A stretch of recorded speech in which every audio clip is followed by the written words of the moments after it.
او یو عجیبه خبره ارته وکړم ټیم پوره دی د امام زین العابدین په زمانه کې دا عبدالملک ابن مروان بنو امیہ بدی کې بعضی کسان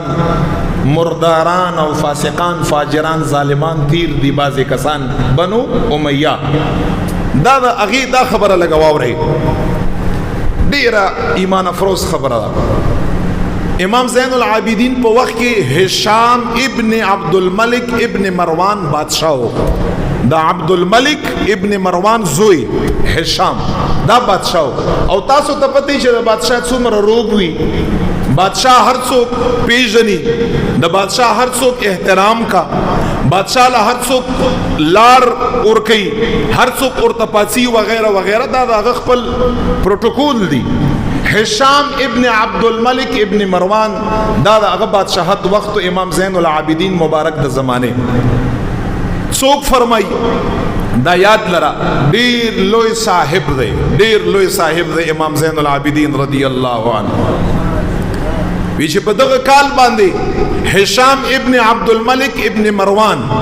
دیم حج لراغی حج یک او امام زین العابدین رضی اللہ تعالیٰ عنہ دیم حج لراغل او اغا مبارکم حج کا دیم مبارک پلان دی رعیت او پقوم کی د حضور علیہ السلام د خاندان یو فردو نه بادشاہ او ظاهری عام د زمانه د کورنۍ مبارک یو فردو او هشام دا بادشاہ دواړه حج لراغلی کله چې هشام د زمانه بادشاہ طواف وک او داغي نرستو کله د راغی د حجر اسود خلولو د پاره نو د سره پروتوکولم دی د سره افرادم دی د سره خلقم دی د سره هجومم دی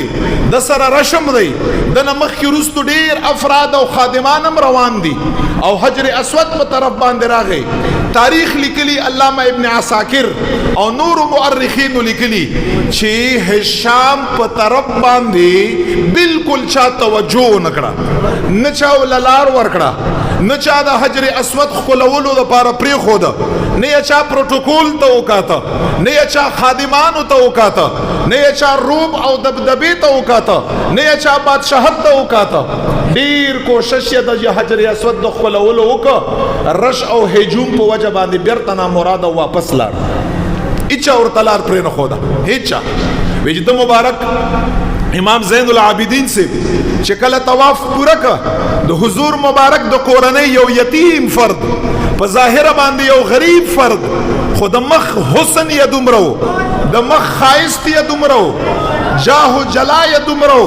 عزت یې دومره وقعت یې دومره احترام او وقار یې دومره چې کله د مبارک طواف یې وکړ حجر اسود په طرف باندې راغی قسم خوري د هغه زمانه امام چې دغه ټول خلکو لیک ورته جوړ کړه او حجر اسود خپلول یې ورته پرې خود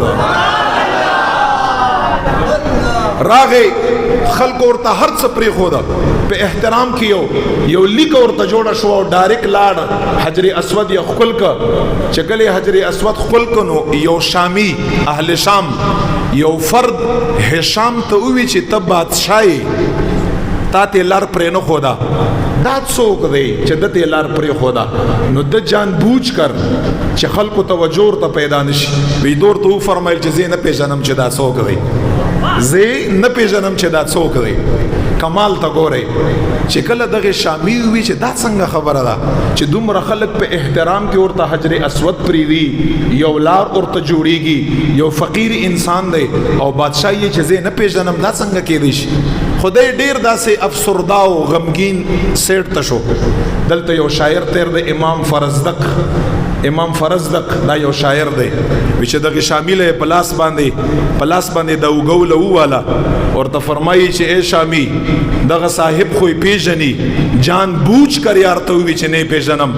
زه درته خایم چې دا څوک دی چې دا خلکو په احترام کې لاین جوړ کورتا لاس پنام باندې ادرید حجر اسود یا ورته پریخود حجر اسود یا خپل کا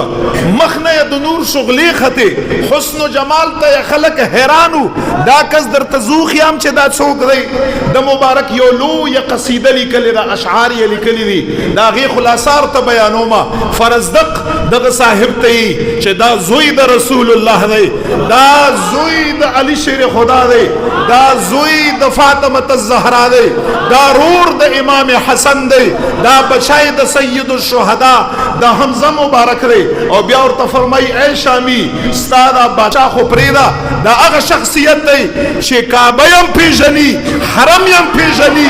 مکه یم پیژني ورته فرمای حجر اسود یم پیژني چې دا څوک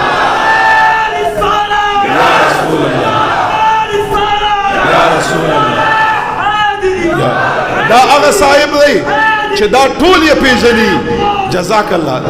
کعبه یې پیژني مکه یې پیژني حتیم یې پیژني میزاب یې پیژني ملتزم یې پیژني ورته یې حجر اسود یې پیژني او بیا ورته یې چې دا درا تک فرض د ورته یې په خلکو کې دته دا ضرورت نو وی چې زما ایمان دی قسم دی چې د په خپل ځای کې ناست وي حجر اسود تی ویلی وي چې مال راشه حجر اسود په ورغلو فرزدق دغه هغه مخلصین خلق دي چې چا اهل بیت سره مینه بیا یادا سي یادي ورته یې چې ستا دا بادشاہ یې پیژني خو تا ته بیانای نه راشه چې زه یو لوی قصیده لیکلې ده په اشعارو کې دا د سخاوتي نیکه بچای دی دا د حیدر او د شجاع پلار بچای دی دا د پاکی مور بچای دی دا د سید الشهدا زوی دی ډیر القابات یې ورکړي په اخر کې ورته فرمایي چې کده حجر اسود طویل وي چې مال راشه یو کونه د حجر اسود بدل خپلولو د پاره ورغلې دومره هغه د مخ یو روب خدای پاک جل جلاله امام زین العابدین لور کړو